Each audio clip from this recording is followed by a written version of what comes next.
I'm Celine Williams, and welcome to the Leading Through Crisis podcast, a conversation series exploring resiliency and leadership in challenging times.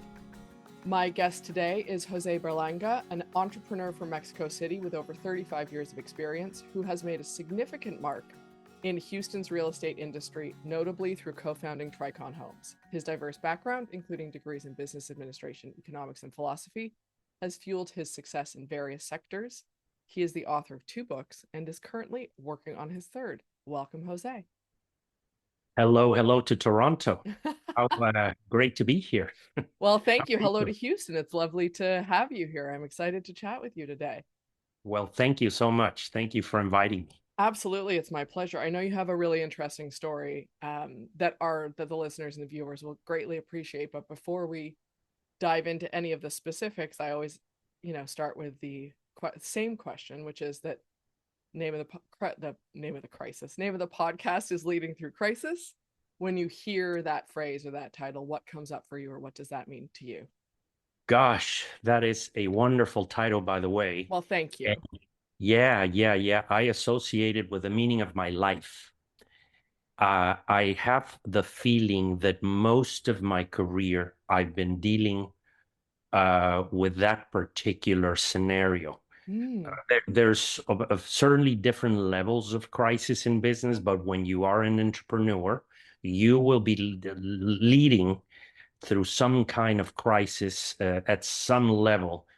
If you have participated in startups, small businesses, undercapitalized businesses, cyclical industries, or industries that fluctuate, that are speculative in some level, you will normally have some level of crisis. And I don't remember many times in my, as you mentioned, close to 40-year career, when I wasn't leading my team through some level of discomfort or difficulties. I think that is part and parcel of the world of entrepreneurship, right? There are so many, as the host of this podcast, I have very specific thoughts on crisis, and I think that crisis and change is constantly happening. And I think we can fool ourselves into thinking it's not, but as an entrepreneur, you're hyper aware of how much is out of your control and of all of the changes and crises that are happening, because it doesn't feel like there's a safety net the way some other careers might feel. Absolutely. And part of the success or the life of an entrepreneur is to understand that you will often be in the middle of a crisis, and that you have to be aware, not only aware, but prepared and deal with it, act as if you're always playing the role of the firefighter and forecasting for these type of situations. But yes, the world of entrepreneurship is not what many people envision or imagine, that it's fun and exciting and always profitable. There are so many ingredients that need to work in harmony in order for a business to stay in business and to grow, that more often than not, those ingredients are not there. So you have to figure out how to solve a number of puzzles to continue, to keep going. Yeah. So I'm curious about your story, how you, since you mentioned that leading through crisis is the theme of your life, right? So that has been present. I'm curious if you can tell me a little bit more about that, where, if you look back where it started, or where you can see, like, I'm going to say crisis starting is a bit of an odd phrase, but like, let's kind of start with the story of why I believe that leading through crisis, or crisis, is a theme of my life, because it's uniquely, we all have unique stories, and I know a little bit about yours, so I'm yes curious to know more. Sometimes leading through crisis happens as an accident. Sometimes perhaps you design your career to incorporate those ups and downs depending on the choices that you make, depending on the type of activity that you select for your career. And I don't know if my early years were part of this design. And yes, I was involved in a very complicated childhood with a lot of hospitalization, a lot of time being spent in hospitals going through reconstructive surgeries, and after a pretty devastating accident at the age of 4, where I learned to deal with adversity and learned to deal with crisis, and turn it into my normal way of operating. It just became part of my life, which makes me sometimes think that gave me the ability and perhaps the logic behind the type of businesses, the risky businesses for that matter, that I have selected. I don't know if it's been a little bit of luck and again, a little bit of self-inflicted pain that I have happened to be in businesses through my career that are either startups in complicated, very competitive industries, or in very speculative and cyclical businesses that depend on a lot of outside factors. You mentioned something important, the lack of control within entrepreneurship, something that we are all aware of as business owners and as leaders, but it's certainly hard to get used to it. I don't know if you get used to the uncertainty or you get used to dealing with by living within a certain level of anxiety that provokes some of these solutions, perhaps, that allows you to continue and maintain progress in your activities. And that is always part of it. I think you have to have a personality of not only curiosity and in willingness to take risks, to gamble for a living in one way or another, but also have the ability and the personality to tolerate the pressure and the stress and the anxiety that comes with being an entrepreneur. And again, there's particularly in businesses that are somewhat unstable throughout their progression, throughout their growth.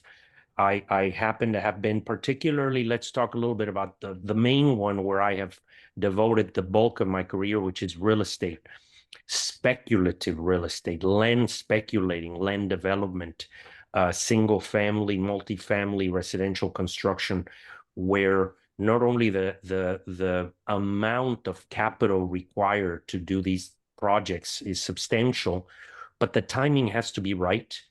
And sometimes it doesn't matter how well you plan, how well you do things, and how amazing your execution is. If the timing does not favor you, you can find yourself in a lot of problems. And this industry requires leverage, requires borrowing money, getting in debt, acquiring responsibilities that most people cannot tolerate. In the multi-million-dollar level, millions and millions that go in and out the door on daily basis, and having that fortitude, that tolerance to be up a few million, down a few million, and not know where tomorrow is going to head. And when things are going well, it's exciting. When things are going bad, you don't know where the bottom is. So when you live that way, you develop a sixth sense and a particular ability to lead through the most difficult times within the bad cycles. So that's where we are, and I have to admit that they come quite often, whether you believe it or not, accept it or not, or plan for it or not. Yeah.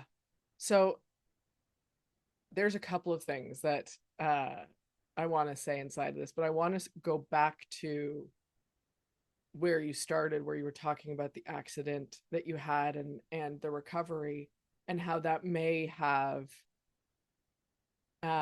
given you some capacity for risk or some openness to risk that other people might not have. And I think that that is, first off, I'm very sorry that you had that experience. You Oh, know, thank you. that Thank is you. And I think it was a curse and a blessing. It took my life in a different direction that it wouldn't be that way otherwise. absolutely. And I think, I hear that, and obviously the curse and the challenges are clear, right? Like that. And there is a blessing inside of it, which is also part and parcel of you and how you dealt with things, because in situations like that, in tragic situations, some people become more risk averse.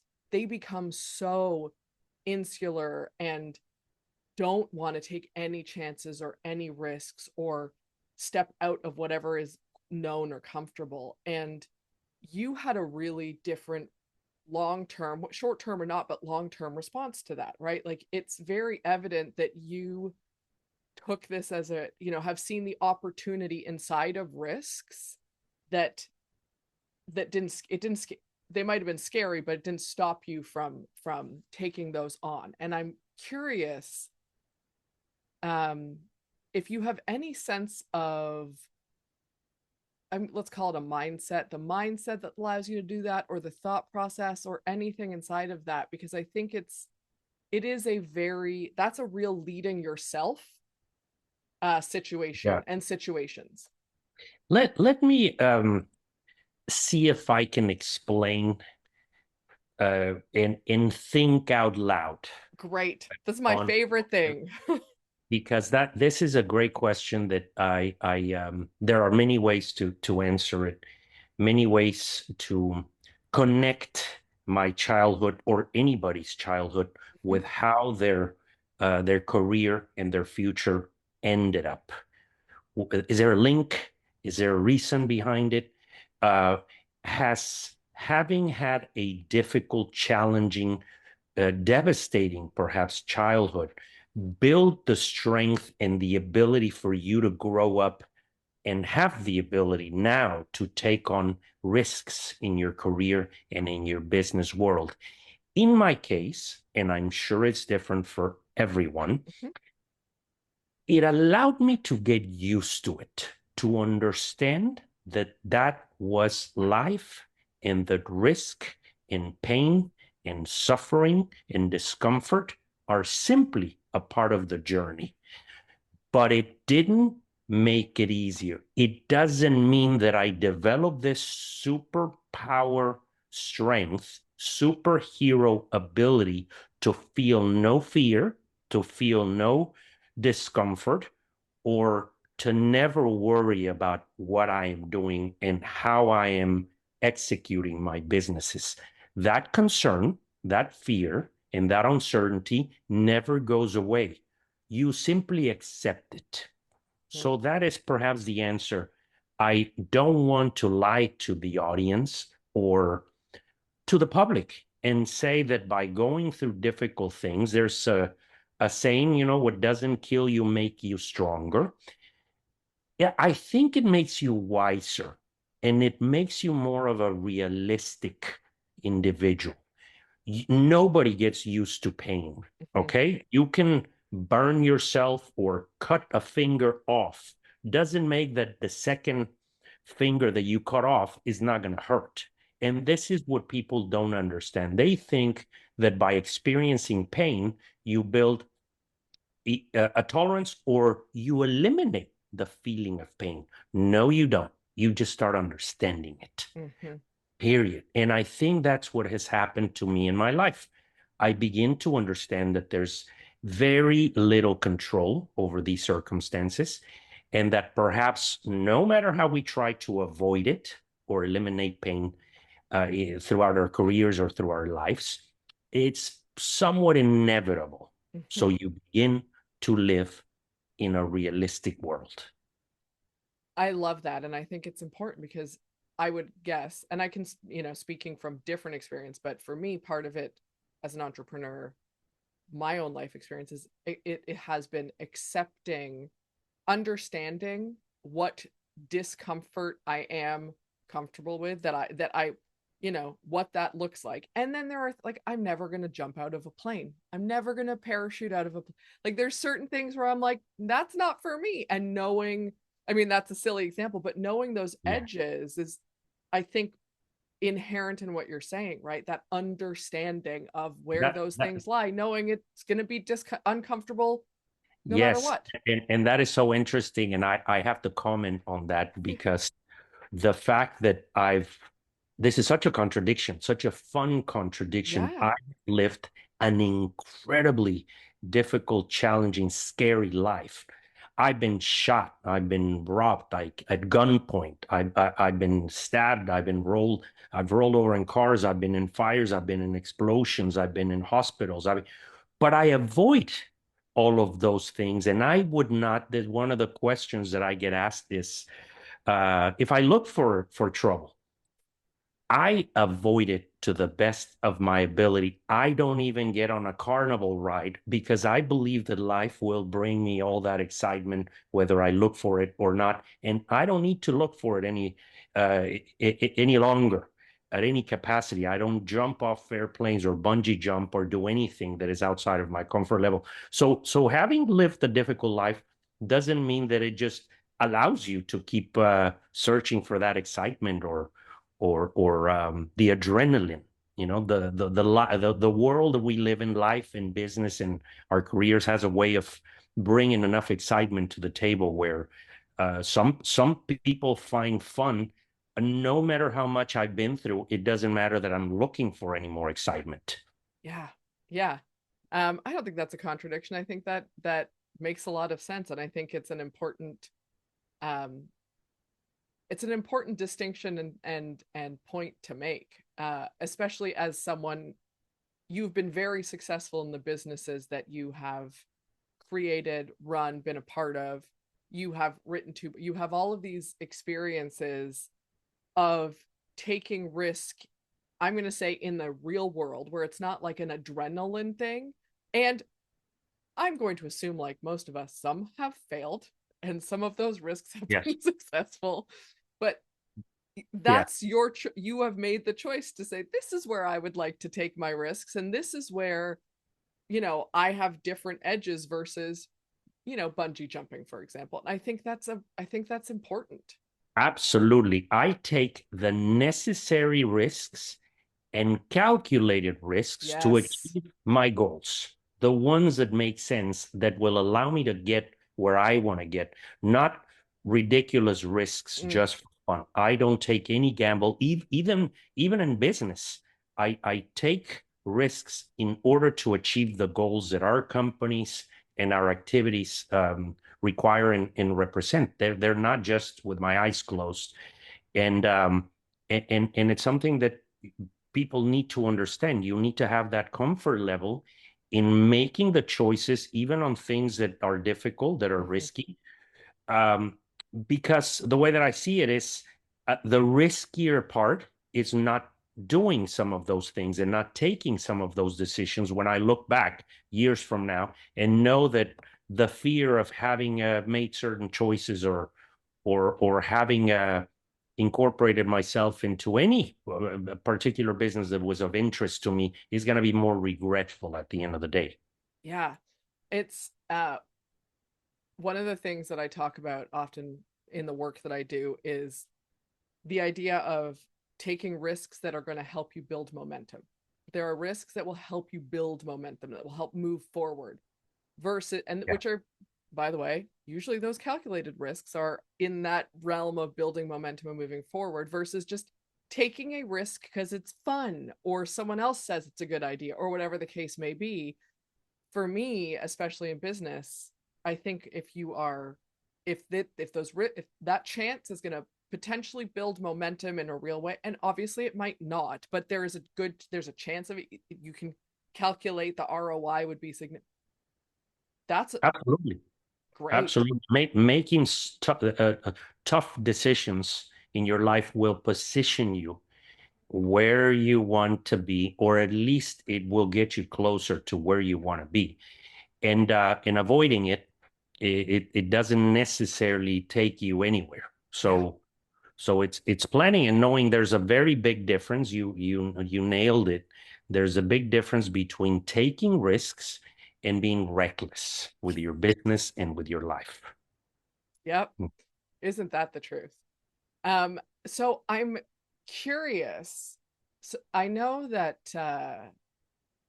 you have had a very long career, and inside of that career, like all of us, things have worked, things have not worked, right? There's you know, building, rebuilding, persevering, all of that is part of your story. I'm wondering if you can tell me a little bit about that and maybe what you learned as part of your journey inside of that. I'm not going to, not leading you somewhere specific. So, Yeah.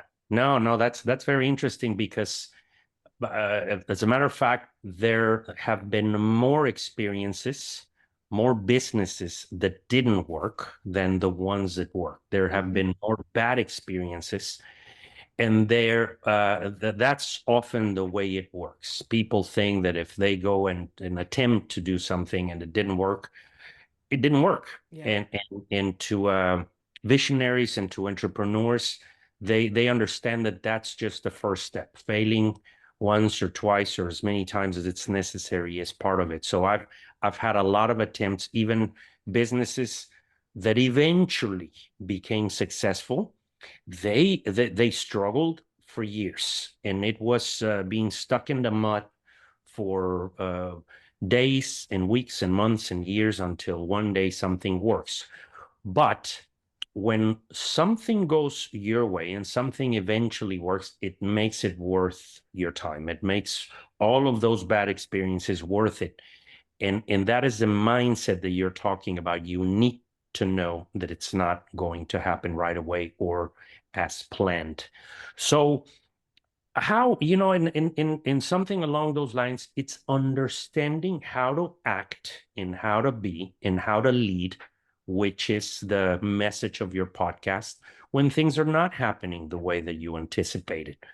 Not only to allow yourself to give you the comfort level that you're on the right path, that you're on the right track, even if nothing is moving forward, and to continue to be the support of your team and the people around you, so that they know that they have a good leader, that they know that they have someone who believes in the mission, in the concept, and in the company. You have to have a lot of conviction. This is Mm, part of being an entrepreneur. Not necessarily, I don't see it as stubbornness. I see it as having a clear message and a clear plan of attack of how you intend to get to your objectives, and communicating that mission to the rest of the participants in your organization and your company. Something that has to be there. There are leaders who keep everything to themselves. They don't express, they don't communicate, they don't understand very well how to go about in executing their plan. So they don't transmit that positive message to the rest of the team. So you have to have that clarity. And when you're dealing and working through a crisis or turbulent times within your industry or your business, you have to have a clear mind and you have to act quickly. You have to make decisions every moment of every day, not procrastinate, understand the source of your problems, understand the source of the crisis within your company, whether you're experiencing growing pains or you're experiencing a changing economy or uncertainty in your market or increasing competition or changes in technology or whatever it may be. You must understand the source of whatever it is that is creating that uncertainty in the crisis within your business. So once you understand that, now you can start making better decisions, and now you can start planning much better a strategy in an attack, let's call it. So that's something that I've always applied, and I'm always ready. I invest a lot of time understanding the areas of my business that are struggling, or forecasting when something might not happen the way that I plan, and I create contingency plans. This is something that I'm very big on. I don't want to. Sometimes when I even bring it up, people tell me, you shouldn't be negative. You shouldn't think of something going wrong or our plan not happening as we anticipated. And my answer is no, I need to have a plan B and a plan C. I hope I never have to use it. This is what nuclear weapons were created for. You don't want to ever have to need them or use them, Of but they course. are there for a reason. And worrying and stressing and planning and designing solutions for problems that don't even exist is part of the job of an entrepreneur. Well, and I love, yes, I 100% agree. I actually, one of the things that I find very frustrating, and I would say this is not only for in entrepreneurship, I see this inside of big organizations and small organized startups, growth or scaling organizations, whatever it is. And the work that I do is this idea that if you create a contingency plan or you ask those questions of how something might fail, it is now it's negative and you don't believe in it. Well, actually, that's part of critical thinking, and it allows you to have an understanding of realistically what could go wrong, what's not really realistic, but is, maybe could happen. And you have a sense of here's where we're going to have a real solid backup plan or contingency plan or pivot point, and here's some ideas in case these outliers happen. But it's a pre-mortem, right? It's part of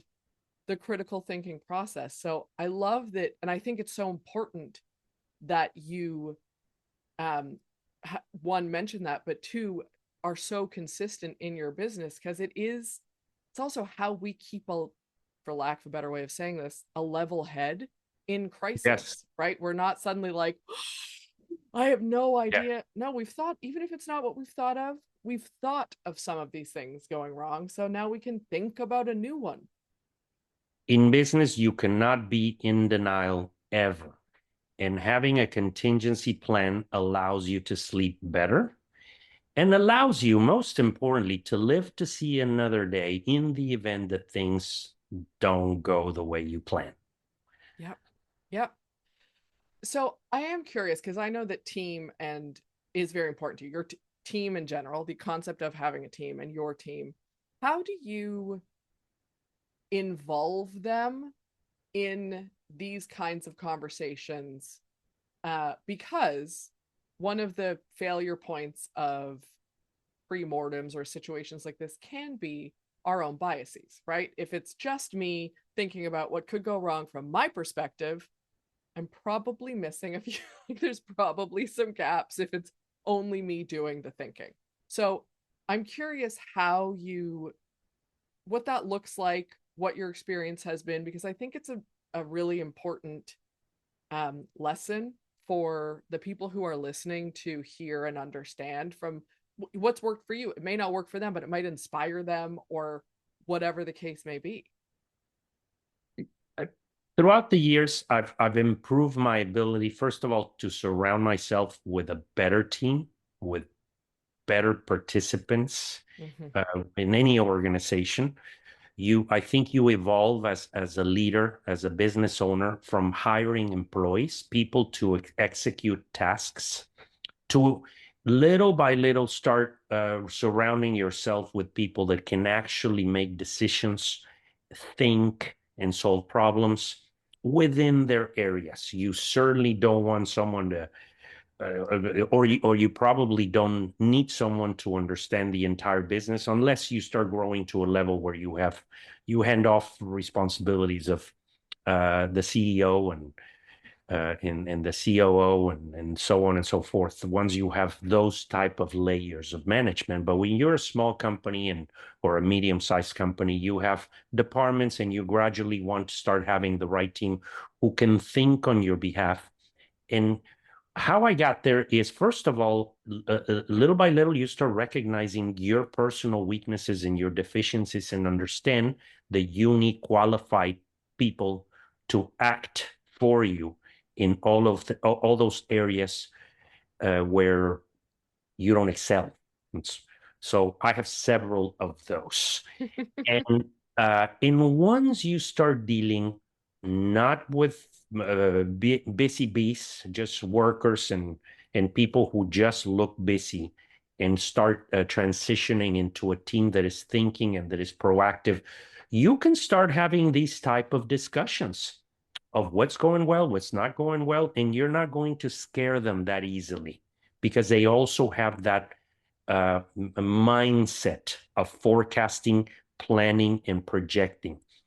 So the better you surround yourself with very qualified thinking personalities, the easier it gets for you to have tough conversations without scaring them off. Because your point is, well, do you really want to start sharing contingency plans with your team, allowing them to think that maybe you're not as convinced about your mission, or that you consider setbacks and failures. And I think with entry level people, you may concern them, but once you start getting up the ladder and with a more advanced mentality of executives within your company, they know that's part of the game. Yeah. I I often I often say, but in the work that I do, is that transparency is incredibly important. It cannot be overlooked, it cannot be minimized, and it's not a buzzword. And transparency doesn't mean you tell everyone the same thing across the board no matter what. Part of it is being able to say, this, executive level, they need to participate, they need to know all this information in order to execute. And I can still be transparent and honest with entry level people, but the information is appropriate for them in their job with what they need to know. Yes, absolutely. One of and by the way, one of my favorite words in the business world that I think it's underused. There are many that are perhaps abused and repeated often, but this So one, which many. I know that are overused, and there's this one, which is expediting. Mm, Expediting has been one of my favorite activities, one of my strengths, some of my success, if not a lot to it. I attribute it, and just as I recognize many of my weaknesses and failures, one of my strong suits, one of my assets, is that I'm extremely antsy and an extremely persistent expediter. When you have a good team of people, as a leader, it's no longer about what you physically do and how much you can achieve or accomplish in any one given day.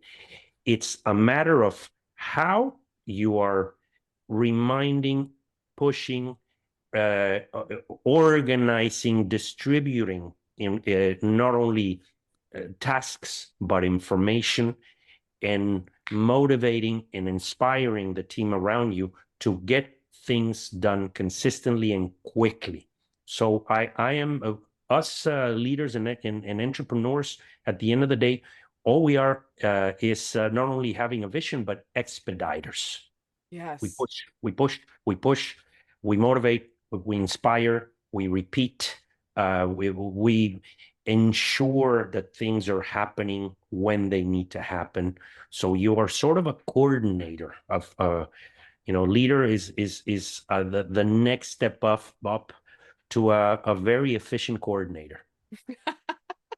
I Mhm. I think there are many leaders who would be very surprised to hear that, who would have a very Yeah, specific reaction to it. And I think in what you're saying, it absolutely tracks and makes sense.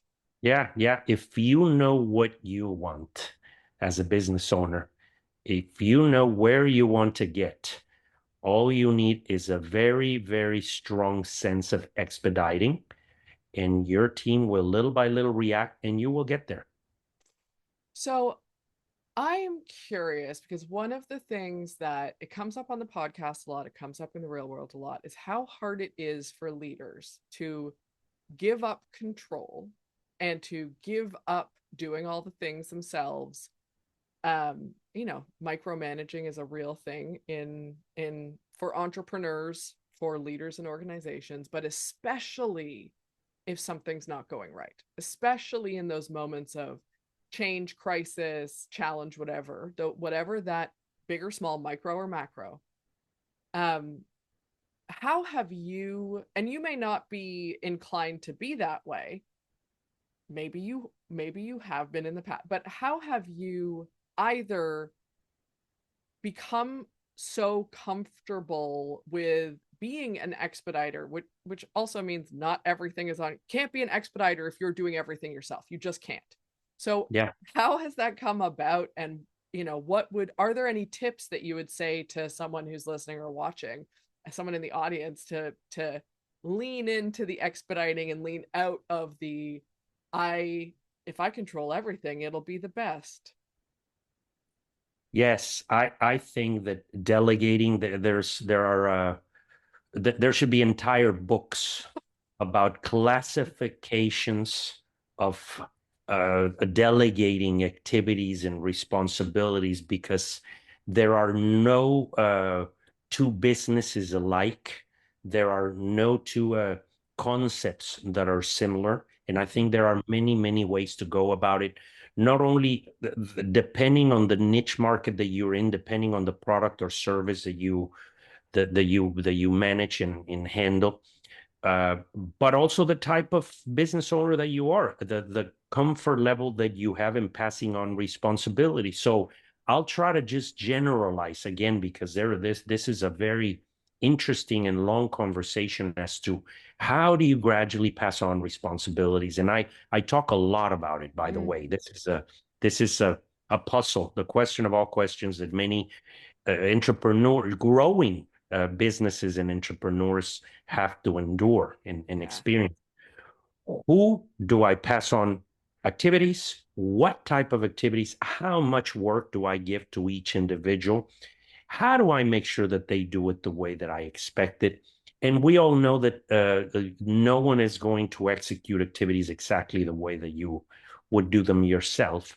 So it has to be a transition. If it's some owners by luck perhaps run into a great team that can handle all of these tasks efficiently and successfully.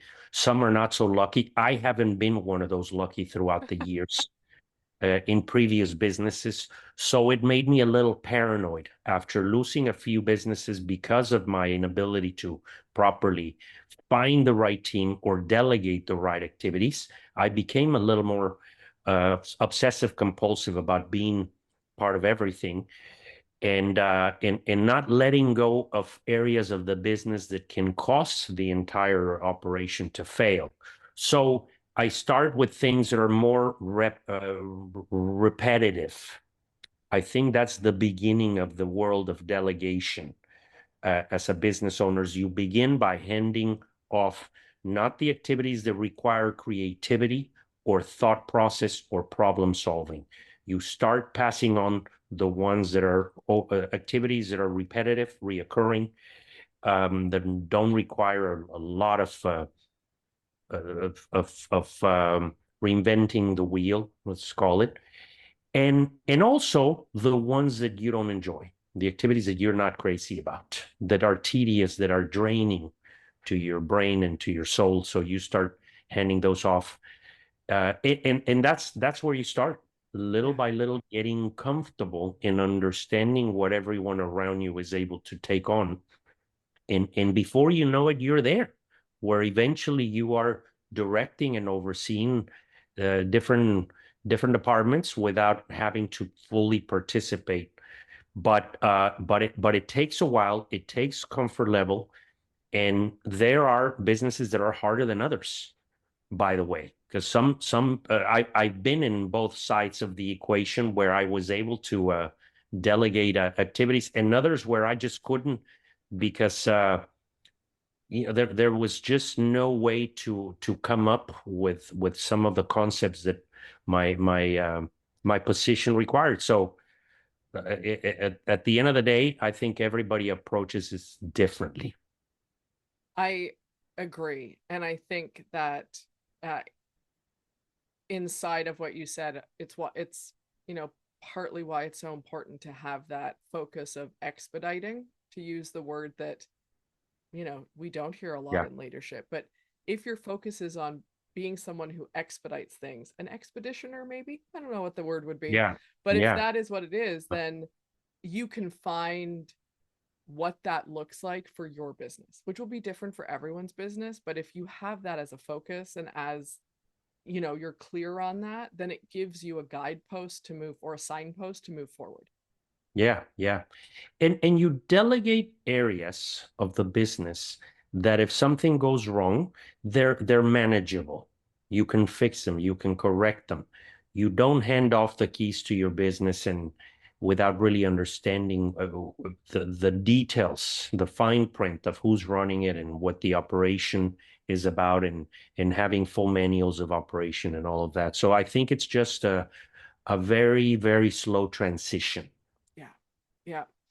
Um, Before we wrap this up, I'm going to ask the, kind of big wrap up question of, is there anything that we didn't get to that you want to make sure we mention before the end of the episode, or something that, other than expediting, which I guarantee will be part of, there will be quotes around this at the end of this, that you want to emphasize as part of the conversation we just had? Well, that's also a fun question because we can talk about business for days and I days. know. Uh, and there are so many segments and areas within a business that require attention. But if we're talking about leading through crisis, I always give a piece of advice to new entrepreneurs. When you are starting a business and building a business in a good economic cycle or during good moments in time, you can afford to think long term, plan, design, the structure things, and always be proactive in what you plan to do and how you plan to get there. But when things turn, when the economy turns, when everything starts falling apart, when there are all of a sudden a massive change in the economy or in your business, now you go from long-term thinking to short-term thinking. All of a sudden now you need to start acting one day at a time. That's how I've been able to survive a lot of very critical stages of growth and of changing economic environments. All of a sudden, I stopped the future thinking because it overwhelms you. If you start thinking about what's going to happen 6 months from now, 1 year from now, 5 years from now, you can do that when things are doing very well, when the economy is doing well, when your business is growing and things are booming. When things are terrifying and scary, now just think one day at a time. Go in the reverse mode. Start thinking, now, what do I need to do today to live to see another day, to save my company, to move forward, to maintain the integrity of my firm?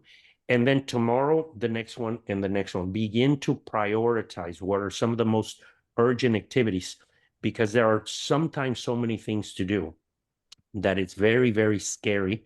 And all of a sudden, you start getting very distracted with a lot of small tasks that may be perhaps unimportant, and you need to have a clear mind and know how to identify what it is that needs to be done in order to live through these critical moments in your business world. I think that's very poignant advice right now, especially. So thank you for sharing that, and thank you for being so open about your story, and sharing so much with the audience. I know it was a really interesting conversation for me. I very much enjoyed getting to know you, and I know they will appreciate it as well.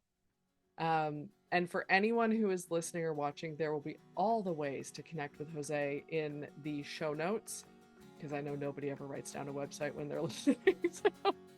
So everything will be there. And I really appreciate you taking the time to chat with me today. Thank you so much. It's been great being here. Hope we can do it again. I would love to. Thanks for joining me today on the Leading Through Crisis podcast.